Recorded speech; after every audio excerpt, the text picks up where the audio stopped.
பணம் சேர ரஜினிகாந்த் சொல்லும் 7 விஷயங்கள்.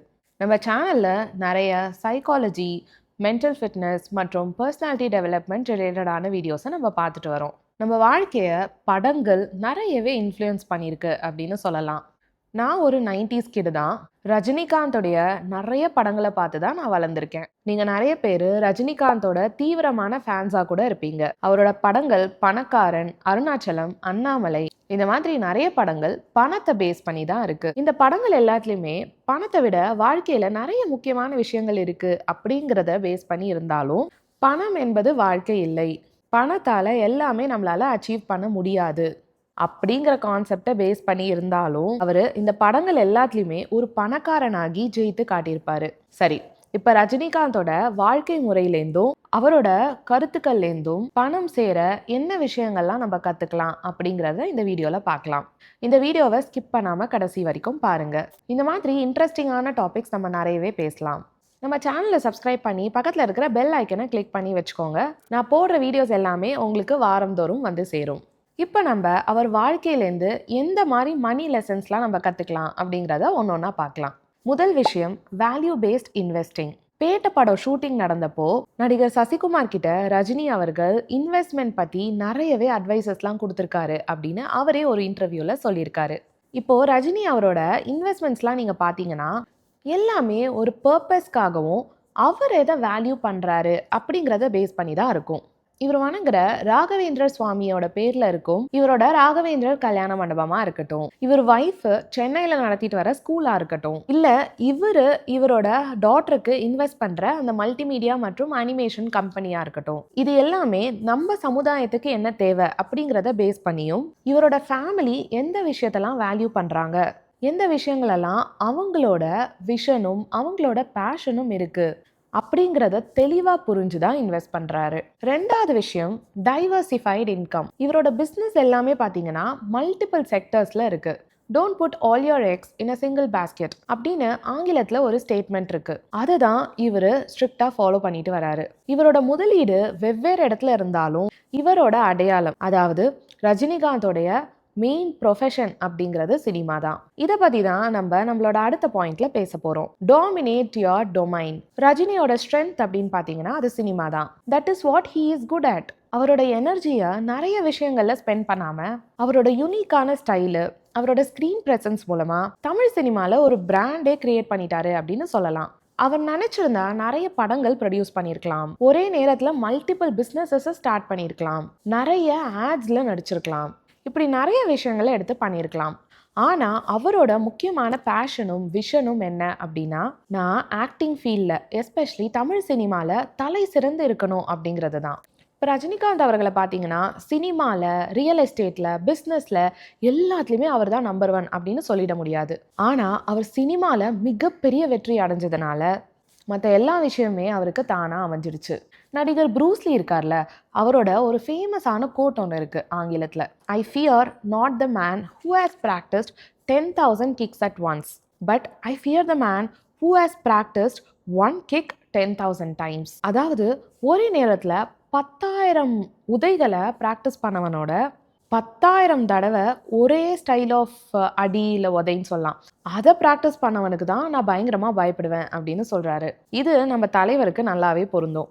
அவரோட யூனிக்கான ஸ்டைலில் அவர் அடிச்சுக்க யாருமே இல்லை அப்படிங்கிற அளவுக்கு அவர் இருந்துட்டுருக்காரு.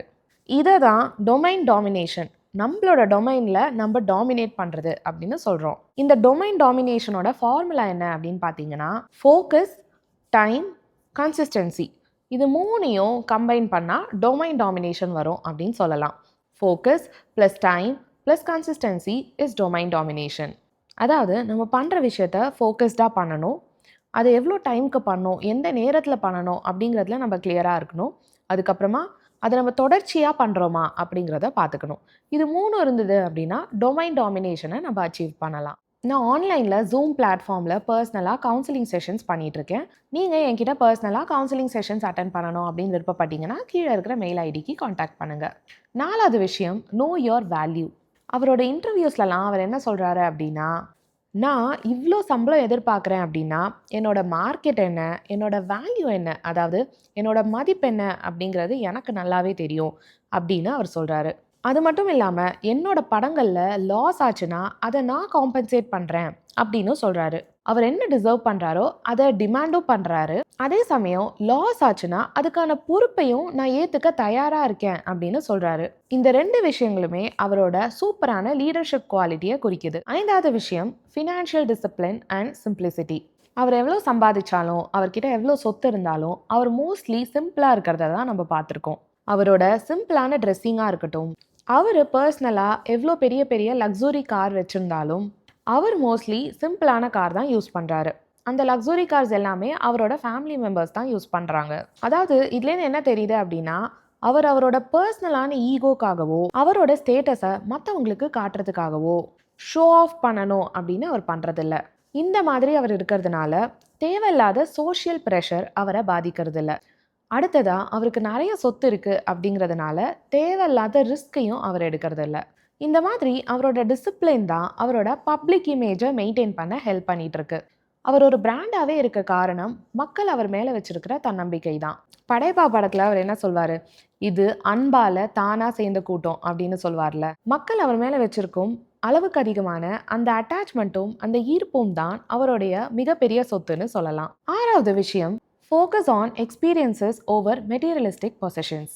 ரஜினிகாந்த் அவர்கள் அவருக்கு பிடிச்ச எக்ஸ்பீரியன்ஸில் நிறைய டைம் ஸ்பெண்ட் பண்ணுவார் அப்படின்னு நம்ம கேள்விப்பட்டிருப்போம். மெடிடேஷன் பண்ணுறது, ஸ்பிரிச்சுவலாகவும் பர்சனலாகவும் க்ரோ ஆகிறதுக்கு நம்ம நேரம் செலவழிக்கிறது ரொம்ப முக்கியம் அப்படிங்கிறத நம்ம அவரோட ஹேபிட்ஸ்லேருந்து கற்றுக்கலாம்.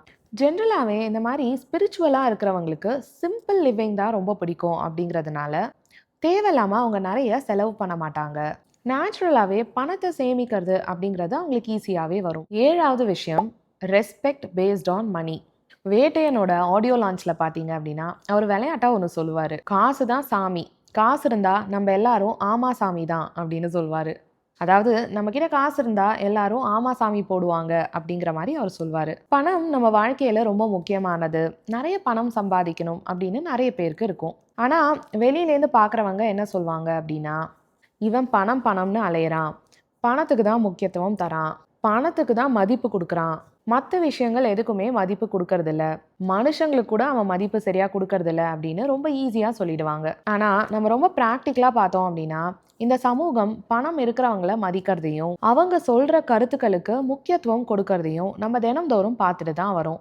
இந்த மாதிரி விஷயங்களை நம்ம எக்ஸ்பீரியன்ஸ் பண்ணிட்டு வரும்போது நம்ம பணம் சம்பாதிக்கணும், பணம் நிறைய சம்பாதிச்சா மரியாதை தானாக வரும் அப்படிங்கிற மைண்ட் செட் ஒரு காமன் மேனுக்கு வருது. அதையும் நம்ம தப்புன்னு சொல்ல முடியாதுல. அதுக்குன்னு பணம் தான் எல்லாத்த விட முக்கியம் அப்படின்னு கண்டிப்பாக நம்மளால சொல்ல முடியாது.